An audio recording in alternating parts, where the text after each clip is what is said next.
മഹാത്മാഗാന്ധിയെ വധിച്ചത് RSS എന്ന നിലപാടിൽ ഉറച്ചു നിൽക്കുന്നുവെന്ന് കോൺഗ്രസ് ഉപാധ്യക്ഷൻ രാഹുൽ ഗാന്ധി. ട്വിറ്ററിലൂടെയാണ് രാഹുൽ തന്റെ നിലപാട് ആവർത്തിച്ചത്. വിവാദമായ പ്രസ്താവന കഴിഞ്ഞ ദിവസം സുപ്രീം കോടതിയിൽ രാഹുൽ തിരുത്തി പറഞ്ഞതിന് പിന്നാലെയാണ് ട്വിറ്ററിലൂടെ വീണ്ടും രംഗത്തെത്തിയിരിക്കുന്നത്. മഹാത്മാഗാന്ധിയെ വധിച്ചത് RSS ആണെന്ന പ്രസ്താവന വിവാദമായതിനെ തുടർന്ന് സുപ്രീം കോടതിയിൽ മലക്കം മറിഞ്ഞ് കേസ് നടപടികളിൽ നിന്ന് തലയൂരിയ രാഹുൽ ഗാന്ധി ട്വിറ്ററിലൂടെയാണ് താൻ നിലപാടിൽ ഉറച്ചു നിൽക്കുന്നതായി വീണ്ടും വ്യക്തമാക്കിയത്. ജനങ്ങളെ വിഭജിക്കാനുള്ള RSS അജണ്ടയെ എതിർക്കുമെന്നും രാഹുൽ ട്വീറ്റ് ചെയ്യുന്നു. വിവാദങ്ങൾ കെട്ടടങ്ങും മുൻപുള്ള രാഹുലിന്റെ ട്വീറ്റ് വീണ്ടും കോടതി കയറുമെന്നാണ് സൂചന. 2014 ലോക്സഭാ തെരഞ്ഞെടുപ്പ് പ്രചാരണത്തിനിടെ മഹാരാഷ്ട്രയിലെ ഭിവാഡിയിൽ നടത്തിയ പ്രസംഗത്തിലാണ് ഗാന്ധി വധത്തിന് പിന്നിലെ RSS ബന്ധം രാഹുൽ ആരോപിച്ചത്. ഇതിനെതിരെ സംഘപരിവാർ പ്രവർത്തകനായ രാജേഷ് കുന്തിയാണ് സുപ്രീം കോടതിയിൽ മാനനഷ്ട കേസ് ഫയൽ ചെയ്തത്. രാഹുലിന്റെ പ്രസംഗം RSSന് മാനഹാനി ഉണ്ടാക്കിയെന്ന് ഹർജിക്കാരൻ ആരോപിച്ചു. എന്നാൽ ആര് പിന്നിലെന്ന് പറഞ്ഞിട്ടില്ലെന്ന് സുപ്രീം കോടതിയെ അറിയിച്ച രാഹുൽ ഗാന്ധി RSSുമായി ബന്ധപ്പെട്ട ചിലരാണ് വധം നടത്തിയതെന്ന് സത്യവാങ്മൂലത്തിൽ അറിയിക്കുകയായിരുന്നു. തുടർന്ന് RSS അല്ല വധത്തിന് പിന്നിലെന്ന് രാഹുൽ വ്യക്തമാക്കിയ സാഹചര്യത്തിൽ കേസ് ഹർജിക്കാരന് പിൻവലിക്കാമെന്ന് ജസ്റ്റിസ് ദീപക് മിശ്ര അധ്യക്ഷനായ ബെഞ്ച് അറിയിക്കുകയും ചെയ്തു. ഈ കാര്യത്തിൽ തുടർവാദത്തിനായി കേസ് അടുത്ത മാസം 1 മാറ്റുകയും ചെയ്തു. ഇതിന് പിന്നാലെയാണ് രാഹുൽ വീണ്ടും നിലപാടിൽ ഉറച്ച് ട്വീറ്റ് ചെയ്തിരിക്കുന്നത്. News desk.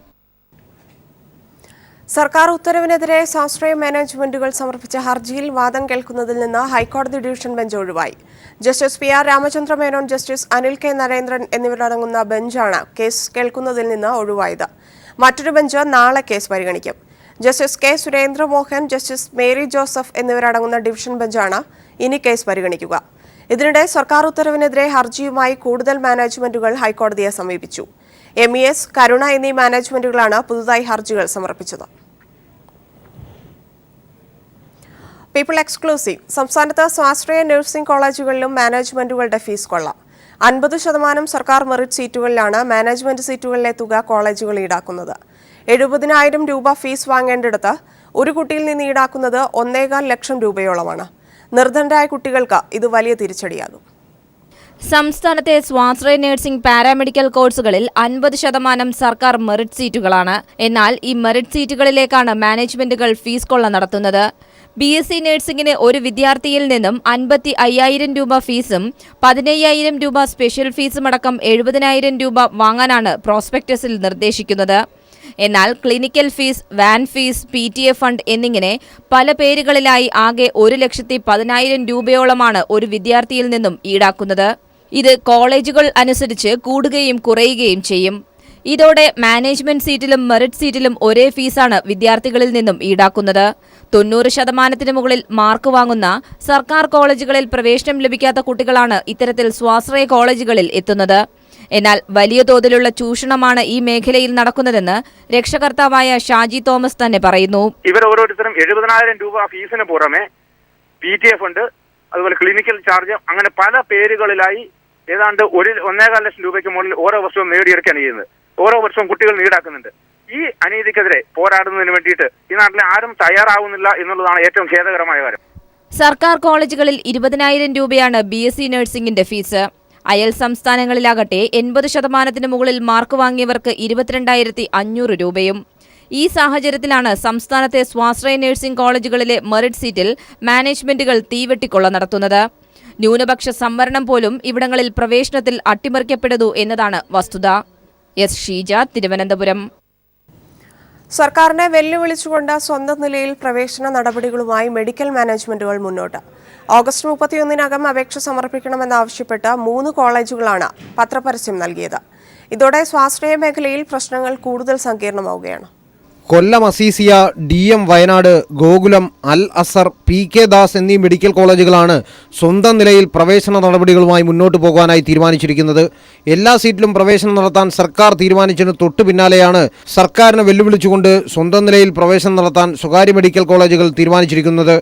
വിഷയത്തിൽ കോടതിയെ സമീപിച്ചെങ്കിലും ഹർജി പോലും പരിഗണിക്കും മുമ്പ് സ്വന്തം നിലയിൽ പ്രവേശനം നടത്താനുള്ള മാനേജ്മെന്റുകളുടെ തീരുമാനം ഒരേപോലെ സർക്കാരിനെയും കോടതിയെയും വെല്ലുവിളിക്കുന്നതാണ്. നാളത്തെ കോടതി വിധിയിലാണ് സർക്കാരും മാനേജ്മെന്റുകളും പ്രതീക്ഷ വെച്ച് പുലർത്തുന്നത്.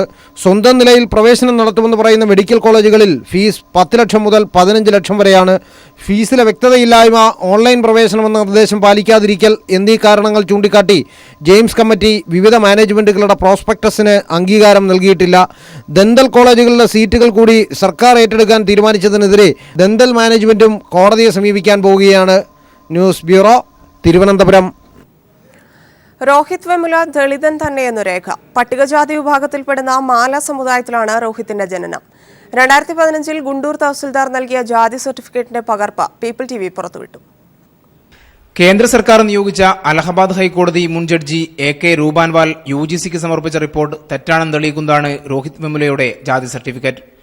ആന്ധ്രാപ്രദേശിലെ ഗുണ്ടൂർ തഹസിൽദാർ നൽകിയ സർട്ടിഫിക്കറ്റ് രോഹിത് വെമുല പട്ടികജാതി വിഭാഗത്തിൽപ്പെടുന്ന മാല സമുദായാംഗമാണെന്ന് സാക്ഷ്യപ്പെടുത്തുന്നു. 2015 ജൂൺ മാസം 16-നാണ് ഗുണ്ടൂർ തഹസിൽദാർ ഈ സർട്ടിഫിക്കറ്റ് നൽകിയത്. രോഹിത്തിന്റെ മരണത്തിന് കാരണക്കാരെന്നാരോപിക്കപ്പെട്ട കേന്ദ്ര തൊഴിൽ മന്ത്രി ബന്ദാരു ദത്താത്രേയ, ഹൈദരാബാദ് സർവകലാശാല വൈസ് ചാൻസലർ അപ്പറാവു എന്നിവർക്കെതിരെ പട്ടികജാതി പട്ടികവർഗക്കാർക്കെതിരെ അതിക്രമം തടയൽ നിയമപ്രകാരം കേസെടുക്കണമെന്ന ആവശ്യം ശക്തമായിരുന്നു. ഇവരെ രക്ഷിക്കാനാണ് തെറ്റായ റിപ്പോർട്ട് തയ്യാറാക്കിയതെന്ന് CPI നേതാവ് ബിനോയ് വിശ്വം പറഞ്ഞു. മന്ത്രിമാരെയും VCയെയും രക്ഷിക്കാനും ദളിത് പഠനത്തിന്റെ പേരിൽ അതിന്റെ അടയാളമായി മാറിയ മോഡി സർക്കാരിനെ വെള്ളപൂശാനുമാണ് അന്വേഷണ കമ്മീഷനെ നിയോഗിച്ചത്. സംഘപരിവാറിന്റെ മാനസപുത്രനായ അലഹബാദ് ഹൈക്കോടതി ജഡ്ജി AK രൂപൻവാലിനെ അധ്യക്ഷനാക്കിയത് തന്നെ ഇപ്രകാരം ഒരു റിപ്പോർട്ടിന് വേണ്ടി തന്നെയാണ്. രോഹിത് പിന്നോക്ക വിഭാഗത്തിൽപ്പെടുന്ന വധേര സമുദായാംഗമാണെന്നാണ് രൂപാൻവാലിന്റെ റിപ്പോർട്ടിൽ പറയുന്നത്. രോഹിത്തിന്റെ ജാതി സംബന്ധിച്ച രേഖകൾ നശിപ്പിച്ചാണ് ഇത്തരമൊരു റിപ്പോർട്ട് തയ്യാറാക്കിയതെന്നും ആരോപണമുണ്ട്. AK ലതീഷ്, പാലക്കാട്. അധ്യാപക ദിനത്തിൽ മുഖ്യമന്ത്രി പിണറായി വിജയൻ അധ്യാപകനാകും. ജീവിതശൈലി എന്ന വിഷയത്തിൽ ക്ലാസ് എടുത്തുകൊണ്ട് അധ്യാപക ദിനാഘോഷങ്ങൾ ഉദ്ഘാടനം ചെയ്യും. അട്ടക്കുളങ്ങര സെൻട്രൽ ഹൈസ്കൂളിലാണ് ഉദ്ഘാടന പരിപാടി. അതേ ദിവസം മന്ത്രിമാരും MLAമാരും വിവിധ സ്കൂളുകളിൽ അധ്യാപകരാകും. ഈ വർഷത്തെ അധ്യാപക ദിനാഘോഷത്തിന് ഒരു പ്രത്യേകതയുണ്ട്. മുഖ്യമന്ത്രി പിണറായി വിജയൻ അധ്യാപകനാകുന്നു. ജീവിതശൈലിയെക്കുറിച്ച് കുട്ടികൾക്ക് മുഖ്യമന്ത്രി ക്ലാസ് എടുത്താണ് അധ്യാപക ദിനത്തിന്റെ സംസ്ഥാനതല ഉദ്ഘാടനം. മന്ത്രിസഭാ യോഗത്തിൻ്റെതാണ് തീരുമാനം. സെപ്റ്റംബർ 5 രാവിലെ അട്ടക്കുളങ്ങര സെൻട്രൽ ഹൈസ്കൂളിലായിരിക്കും മുഖ്യമന്ത്രിയുടെ ക്ലാസ്. ധന, ആരോഗ്യ, തദ്ദേശ സ്വയംഭരണ, വിദ്യാഭ്യാസ വകുപ്പ് മന്ത്രിമാരും സമാന്തരമായി ഇതേ സ്കൂളിൽ ക്ലാസ് എടുക്കും. മദ്യം, മയക്കുമരുന്ന്, പുകയില ഉൽപ്പന്നങ്ങൾ, അലസത, അനാരോഗ്യ ഭക്ഷണശീലങ്ങൾ, ജീവിതശൈലീ രോഗങ്ങൾ ഇവയുടെ അതിപ്രസരത്തിൻ്റെ കാലത്താണ് അധ്യാപക ദിനത്തിലെ പുതിയ പാഠം. മറ്റു മന്ത്രിമാരും MLAമാരും ഇതേ രീതിയിൽ സംസ്ഥാനത്താകെ ക്ലാസ് എടുക്കും. പൂർവാധ്യാപകർ ക്ലാസ് എടുത്ത് സ്കൂൾ തല ഉദ്ഘാടനം നിർവഹിക്കും. അങ്ങനെ ഇത്തവണത്തെ അധ്യാപക ദിനം ജീവിതശൈലിയുടെ പുതിയ പാഠങ്ങൾക്ക് തുടക്കമിടട്ടെ. News bureau, Thiruvananthapuram. സംസ്ഥാനത്ത് 6 മാസത്തിനുള്ളിൽ ഭക്ഷ്യസുരക്ഷാ നിയമം നടപ്പാക്കാൻ മന്ത്രിസഭാ യോഗത്തിന്റെ തീരുമാനം. 5 മാസത്തിനുള്ളിൽ പുതിയ റേഷൻ കാർഡുകളുടെ വിതരണം പൂർത്തിയാക്കും. തെരുവ് നായ്ക്കളുടെ കടിയേറ്റ് മരിച്ച ശിലുവമ്മയുടെ കുടുംബത്തിന് 5 ലക്ഷം രൂപ നഷ്ടപരിഹാരം നൽകാനും മന്ത്രിസഭാ യോഗം തീരുമാനിച്ചു. തെരുവ് നായ്ക്കളെ കൊല്ലരുതെന്ന കേന്ദ്ര നിലപാടിനെതിരെ നിയമപരമായി നേരിടുമെന്ന് മന്ത്രി KT ജലീൽ വ്യക്തമാക്കി. ജൂൺ മാസം മുതൽ കേന്ദ്രത്തിൽ നിന്നും സംസ്ഥാനത്തിന് ലഭിക്കേണ്ട അധിക അരിവിഹിതം റദ്ദാക്കിയ പശ്ചാത്തലത്തിലാണ് 6 മാസത്തിനുള്ളിൽ ഭക്ഷ്യസുരക്ഷാ നിയമം നടപ്പിലാക്കാനായി മന്ത്രിസഭാ യോഗം തീരുമാനിച്ചത്. ഇത് കേന്ദ്ര സർക്കാരിനെ അറിയിക്കും. ഇതിന്റെ ഭാഗമായി 5 മാസത്തിനകം പുതിയ റേഷൻ കാർഡുകൾ വിതരണം ചെയ്യും. റേഷൻ മൊത്തവിതരണ കേന്ദ്രങ്ങൾ ഒഴിവാക്കും. പകരം താലൂക്ക്, ബ്ലോക്ക് അടിസ്ഥാനത്തിൽ റേഷൻ സംഭരണ കേന്ദ്രങ്ങൾ ആരംഭിക്കാനും മന്ത്രിസഭാ യോഗം തീരുമാനിച്ചു. തിരുവനന്തപുരം പുല്ലുവിളയിൽ തെരുവ് നായ്ക്കളുടെ ആക്രമണത്തിൽ മരണപ്പെട്ട സിലുവമ്മയുടെ കുടുംബത്തിന് 5 ലക്ഷം രൂപ നഷ്ടപരിഹാരം നൽകും. പരിക്കേറ്റ് ചികിത്സയിൽ കഴിയുന്ന ഡെയ്സിക്ക് ചികിത്സാ ചെലവായി 50,000 രൂപ നൽകാനും മന്ത്രിസഭ തീരുമാനിച്ചു. ആക്രമണകാരികളായ തെരുവ് നായ്ക്കളെ കൊല്ലാനുള്ള സംസ്ഥാന തീരുമാനത്തിനെതിരെ കേന്ദ്രം വന്ന സാഹചര്യത്തിൽ നിയമപരമായി ഇതിൽ മുന്നോട്ടു പോകുമെന്ന് മന്ത്രി KT ജലീൽ വ്യക്തമാക്കി. നിയമപരമായിട്ട് നമുക്ക് കാര്യങ്ങൾ മുന്നോട്ട് കൊണ്ടുപോകാൻ വേണ്ടി കഴിയുള്ളൂ. നിയമാനുസൃതം എന്തൊക്കെയാണ് ചെയ്യാൻ വേണ്ടി കഴിയുക എന്നുള്ളത് ഉചിതമായിട്ട് ഓരോ തദ്ദേശ സ്വയംഭരണ സ്ഥാപനങ്ങൾക്കും തീരുമാനിക്കാവുന്നതാണ്. കൃഷിവകുപ്പ് സെക്രട്ടറിയായിരുന്ന രാജു നാരായണസ്വാമിയെ പ്രിൻസിപ്പൽ സെക്രട്ടറിയായി സ്ഥാനക്കയറ്റം നൽകി. കാർഷികോൽപ്പന്ന കമ്മീഷണറുടെ അധിക ചുമതലയും ഇദ്ദേഹത്തിനുണ്ടാകും. News bureau, Thiruvananthapuram. CPIക്ക് KM മാണിയുടെ മറുപടി. ലോക്സഭാ തെരഞ്ഞെടുപ്പിൽ സീറ്റ് വിൽപ്പന നടത്തിയ CPIയുടെ സാരോപദേശം തങ്ങൾക്ക് വേണ്ടെന്നും മാണി. ഇടതുമുന്നണിയിലേക്ക് ഇല്ലെന്നും മാണി കോട്ടയത്ത് പറഞ്ഞു. ഈ കേരള കോൺഗ്രസ് എന്ന് കേട്ടാൽ CPIക്ക് എന്താ ഇത്ര വിരളി? എപ്പം കേരള കോൺഗ്രസ് എന്ന് കേട്ടാൽ CPIക്ക് ഒരു ഭയപ്പാടും ഒരു വിരളിയും. എനിക്കതിന്റെ അർത്ഥം മനസ്സിലാകുന്നില്ല എന്താണെന്ന് വളരെ ആലോചിച്ചിട്ടും. ഏതായാലും ഒരു കാര്യം പറയട്ടെ, വളരെ വ്യക്തമാക്കിയിട്ടുള്ളൂ, ഞങ്ങൾ എങ്ങോട്ടും വരുന്നില്ല. എഴുതാപ്പുറം വായിച്ചിട്ട് വല്ല കാര്യമുണ്ടോ? ഞങ്ങൾ അങ്ങോട്ടും ഇല്ല, ഞങ്ങൾ സ്വതന്ത്രമായ നിലപാടാണെന്ന് പറഞ്ഞിട്ടും CPI ഇങ്ങനെ പറയുന്നൊരു അർത്ഥം. ഒരു കാര്യം ഞാൻ പറഞ്ഞേക്കാം, CPIയെ പോലെ തങ്ങൾക്ക് കിട്ടിയ സീറ്റ് വിൽപ്പനച്ചരക്കാക്കി മാറ്റിയ CPI പോലുള്ള കളങ്കിത രാഷ്ട്രീയ കക്ഷികൾ ഞങ്ങൾക്ക് സാരോപദേശം തരേണ്ട കാര്യമില്ല, ഞങ്ങൾക്ക് ആവശ്യവുമില്ല. ആര് പറഞ്ഞു ഞങ്ങൾ സമരങ്ങളിൽ പങ്കെടുക്കണമോ വേണ്ടിയോ എന്നുള്ള കാര്യത്തെപ്പറ്റി പാർട്ടി ഇതൊരു തീരുമാനമെടുക്കും. ചിന്നാറിൽ കേരള തമിഴ്നാട് അതിർത്തി സംബന്ധിച്ച് അവ്യക്തത നിലനിൽക്കുന്നതായി ജില്ലാ കളക്ടർ സർക്കാരിന് റിപ്പോർട്ട് നൽകി. വന്യജീവി സങ്കേതത്തിലും ചിന്നാർ പുഴയ്ക്കും ഇടയിലാണ് അവ്യക്തത. ചിന്നാർ പുഴയുടെ ഉടമസ്ഥാവകാശത്തിന്റെ കാര്യത്തിലും വ്യക്തമായ രേഖകളില്ല. ഇടുക്കി ചിന്നാറിൽ തമിഴ്നാട് കേരള അതിർത്തിയിൽ ഭൂമി കയ്യേറിയ സംഭവത്തിലാണ് ഇടുക്കി ജില്ലാ കളക്ടർ സർക്കാരിന് റിപ്പോർട്ട് സമർപ്പിച്ചത്. 32 വർഷമായി കേരളത്തിന്റെ അതിർത്തി സംബന്ധിച്ച അവ്യക്തത നിലനിൽക്കുന്നുവെന്ന ഗൌരവമേറിയ കണ്ടെത്തലാണ് കളക്ടറുടെ റിപ്പോർട്ടിലുള്ളത്. റിപ്പോർട്ടിന്റെ പകർപ്പ് പീപ്പിൾ ടിവിക്ക് ലഭിച്ചു. എന്നാൽ അതിർത്തി കടന്ന് തമിഴ്നാട് സർവേ റവന്യൂ വിഭാഗം സർവേക്കല്ല് സ്ഥാപിച്ചിട്ടുണ്ടെന്ന എക്സൈസ് വകുപ്പിന്റെ കണ്ടെത്തൽ റിപ്പോർട്ടിൽ ബോധപൂർവം മറച്ചുവെക്കുന്നു.